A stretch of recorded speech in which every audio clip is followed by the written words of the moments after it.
आज की वीडियो में हम लोग बात करने वाले हैं नंबर 4 न्यूमेरिकल से रिलेटेड, जो कि अस्टेगर्ड से है। तो इसमें हमें क्या पूछ रहा है? अभी देखो, अस्टेगर्ड सॉल्व करने का सिंपल एक ही तरीका है, जो जो लिखा गया है बस वैसे आप फॉलो करो, लाइन बाय लाइन आपके न्यूमेरिकल सॉल्व हो जाएंगे। अभी ये देखो, मान लो कि सबसे पहले ये एक लैटिट्यूड दिया गया था।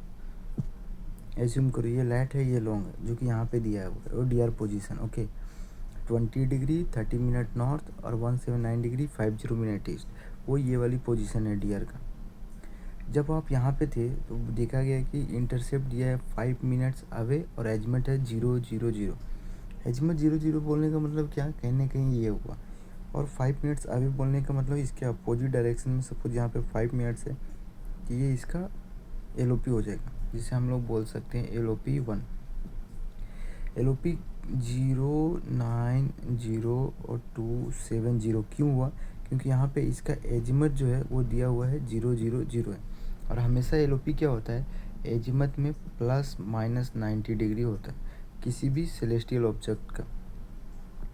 अब जब आप यहाँ पे पहुँच गए, सपोज करो कि LOP बोलने का क्या मतलब है कि जहाज़ का पोजीशन अब यहाँ पे नहीं है, कहीं ना कहीं वो इस वाले पोजीशन लाइन पे लाई कर रहा है, और वो कहीं पे भी हो सकता है।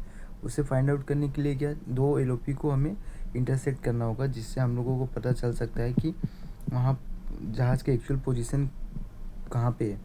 अब सपोज करो, एज्यूम करो कि हम जहाज़ का पोजीशन ये वाला आ गया, तो यहाँ से बोलता है क्या कि उन्होंने एक फिर से इस पोजीशन से कोर्स स्टीयर किया है 180 20 माइल्स के लिए, फिर 090 40 माइल्स के लिए। ठीक है, अभी सपोज करो ये D R let D R long था, यहाँ पे जहाज़ के एक्चुअल पोजीशन लाई किया, यहाँ से वो उन्होंने चलना शुरू किया। क्या फाले की बात करते हैं, 180 20 माइल्स, 180 सपोज ऐसे चला 20 माइल्स यहाँ तक पहुँच गया। फिर यहाँ पहुँचने के बाद वो क्या करते हैं, फिर 090 40 माइल्स, तो 090 कुछ ऐसे चलेगा, मान लो कि ये 40 नॉटिकल माइल यहाँ हो गया, तो हम लोग कुछ यहाँ पे पहुँच चुके।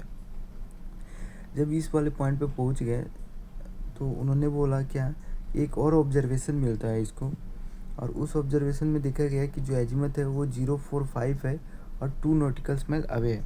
इस वाले पोजीशन पे आने के बाद उन्होंने क्या देखा कि यहाँ पे एजिमत 045 है, सपोज ऐसे 045, ये उस सेलेस्टियल ऑब्जेक्ट का एजिमत है। और जो इंटरसेप्ट है 2 मिनट्स अवे, यानी कि इसके अपोजिट डायरेक्शन में, या मान लो 2 मिनट्स है, तो यहाँ पे कुछ इसका LOP आएगा। अभी सपोज करो कि ये जो LOP है, इसको जिसको हम PL2 का नाम दे सकते हैं, और जो PL1 अपना आया था जो कि यहाँ पे था, तो इस वाले PL को हम यहाँ ट्रांसफ़र कर देंगे।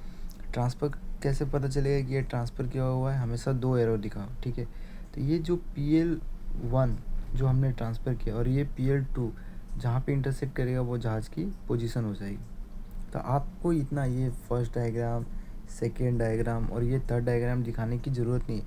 आप सीधा ये थर्ड डायग्राम दिखाओ और ये बाकी का आप रन निकाल के न्यूमेरिकल्स वैल्यू दिखा दो। तो यहाँ पे क्या किया हमने, सेम पहले हमने रन 1 लगाया, कितना था 180 डिग्री। देखो 180 बोलने का क्या मतलब होता है, साउथ कोर्स पे हम लोग चल रहे थे। डिस्टेंस कितना चले, 20 नॉटिकल माइल, तो यहाँ पे हमने लिख दिया 20 नॉटिकल माइल। इसके बाद हम लोग क्या सेकेंड रन लगाएंगे। सेकेंड रन के लिए क्या हुआ कि उन्होंने 090 और 40 नॉटिकल माइल चलाए। यहाँ पे 090 बोलने का क्या मतलब होता है, ईस्टर्ली कोर्स पे चले, और 40 नॉटिकल माइल। उसके बाद एक इंटरसेप्ट भी था जो कि इनिशियल ऑब्जर्वेशन था कि 000 और 5 मिनट्स अवे था। तो जब अवे था तो हमने देखा ना कि वो अपोजिट डायरेक्शन में हमें चलना पड़ेगा। यानी कि सपोज करो कि एजमत अगर यहाँ पे 045 था, तो हम इसका अपोजिट 180 ऐड कर देंगे, तो यहाँ पे एजमत 000 था। ठीक है, ऐसे तो इसका 180 अपोजिट क्या होगा, 000 का 180 अपोजिट 180 ही होगा। ये 180 हमने सदर्ली कोर्स पे रखा, और 5 इसका इंटरसेप्ट का वैल्यू था 5 नॉटिकल्स में। अब आप इन सारे का डिलेट और डिपार्चर कैलकुलेट करो और इसके रिजल्टेंट लेते आओ। जैसे आपको रिजल्टेंट डिलेट आ गया, तो आपको इनिशियल लैटिट्यूड तो पहले से पता है कि 20 डिग्री 30 मिनट्स नॉर्थ है। ओके, और इस वाले पे आपको इसका डिलेट का वैल्यू रखना है, तो ये आपको एक लैटिट्यूड आ जाएगा। सेम अगर 2 लैटिट्यूड आपको पता है, तो यहाँ पे आप उसका एमलेट निकाल दोगे। जैसे एमलेट पता चल गया और आपको यहाँ का डिपार्चर मालूम है, तो आप डीलोंग कैलकुलेट कर सकते हो। डीलोंग का फॉर्मूला क्या है, departure by cos AMOLED. Departure by cos AMOLED रखो, ये आपको डीलोंग का वैल्यू आ गया। अभी आपको इनिशियल लॉन्जिट्यूड भी पता था। इनिशियल लॉन्जिट्यूड कितना था, 179 डिग्री 50 मिनट ईस्ट। तो जैसे ही 179 डिग्री 50 मिनट ईस्ट पे आप ये वाले डीलोंग रखोगे तो आपको एक नया लॉन्जिट्यूड आ जाएगा, ठीक है। अब इस लॉन्जिट्यूड लैटीट्यूड को यहाँ पे ऐसे दिखा दो कि ये 20 डिग्री 05 मिनट नॉर्थ है, ये देखो ये वैल्यू। और इस लॉन्जिट्यूड को भी दिखा दो यहाँ पे ऐसे एक मेरिडियन, ये कितना है, 179 डिग्री 27.4 मिनट वेस्ट है। अब आप यहाँ पे पहुँच गए, इस पे सेकेंड ऑब्जर्वेशन लिया गया। सेकेंड ऑब्जर्वेशन क्या बोलता है कि इसका एजमेंट क्या था, 045 और 2 मिनट्स अवे था।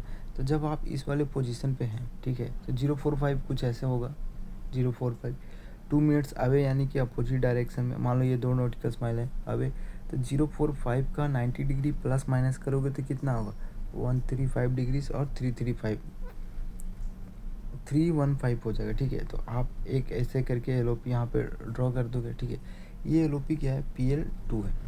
और PL1 आपको पहले से पता था कि वहाँ पे एजमेंट क्या था, 000, तो उसका PL क्या था आपका 090 और 270। उस PL1 को यहाँ पे ट्रांसफ़र कर दो, ओके। अभी ये PL1 जो PL2 को जहाँ पे इंटरसेक्ट किया वो जहाज़ की पोजीशन होगी, तो ये जहाज़ का पोजीशन होगी। तो आप इस ग्राफ में देखो, तो इसका जो पोजीशन आया वहाँ पे इसका लैटीट्यूड तो सेम आ जाएगा। मतलब कि आप लैटीट्यूड देखोगे तो वो जो लास्ट वाली लैटीट्यूड थी इसकी सेम ही लैटीट्यूड पे लाई किया, यानी कि डिलेट 0 हो गया उसका। बट यहाँ इसका लॉन्जिट्यूड पता है और यहाँ से इसका डिपार्चर निकाल दो, यहाँ से इसके बीच का डिस्टेंस, जैसे यहाँ 2.8 मिनट आ गया। वेस्ट हमने क्यों लिया है डिपार्चर का डायरेक्शन, क्योंकि हम इस लॉन्जिट्यूड से वेस्ट की तरफ जा रहे थे।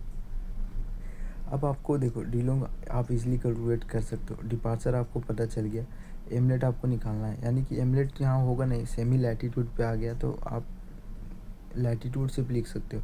ये इसका आ गया डीलोंग। आपको इस वाले का लॉन्जिट्यूड आपको पहले से पता था 179, इस पर आप ये वाली डीलोंग अप्लाई कर दो तो आपको एक फिक्स लॉन्जिट्यूड आएगा, यानी कि जो सेकेंड ऑब्जर्वेशन के टाइम पे जहाज़ की पोजीशन थी वो आपने फाइंड आउट कर लिया। तो इस तरह के न्यूमेरिकल में हमेशा हमें यही याद रखना है कि ये जो लैटीट्यूड स्केल है वो हमेशा सेम होता है मर्केटर चार्ट पे, और ये ग्राफ एक मर्केटर चार्ट के जैसा है। बट यहाँ पे जो लॉन्जिट्यूड का स्केल है उनके बीच के डिस्टेंस को हम डिपार्चर बोलते हैं, इसलिए हमें यहाँ पे डीलोंग कैलकुलेट करना पड़ता है। और दूसरा क्या है कि हमेशा एक PL को जब तक दूसरे PL से इंटरसेक्ट नहीं कराएंगे तब तक वो उस जहाज़ का पोजीशन नहीं देगा। और जहाज़ की पोजीशन कहाँ पे लाई करती है, हमेशा इस पोजीशन लाइन पे ही लाई करता है, वो कहीं पे भी हो सकता है। और वो एग्जैक्ट कैसे पता चलता है, जब तक कि दोनों पोजीशन लाइन एक दूसरे को इंटरसेक्ट ना करें।